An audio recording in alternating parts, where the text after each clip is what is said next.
डोंगरीगढ़ जाबो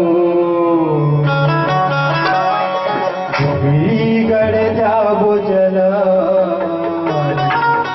डोंगरीगढ़ जाबो डोंगरीगढ़ जाबो चलो डोंगरीगढ़ जाबो डोंगरीगढ़ जाबो चलो डोंगरीगढ़ जाबो डोंगरीगढ़ जाबो चलो डोंगरीगढ़ जाबो डोंगरीगढ़ जाबो चलो डोंगरीगढ़ जाबो दुर्गदाई के महामाई के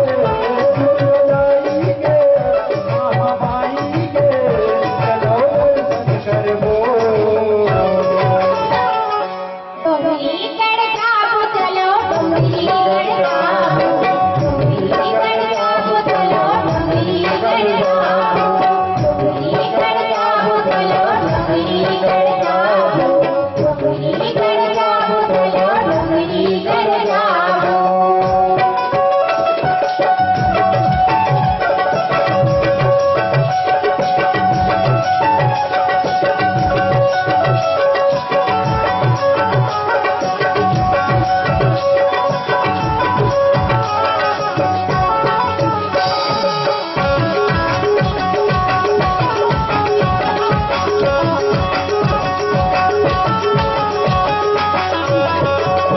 डोंगरी के ऊपर माँ मंदिर बने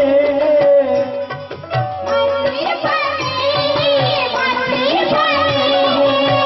मंदिर के ऊपर लाल ध्वजा जगे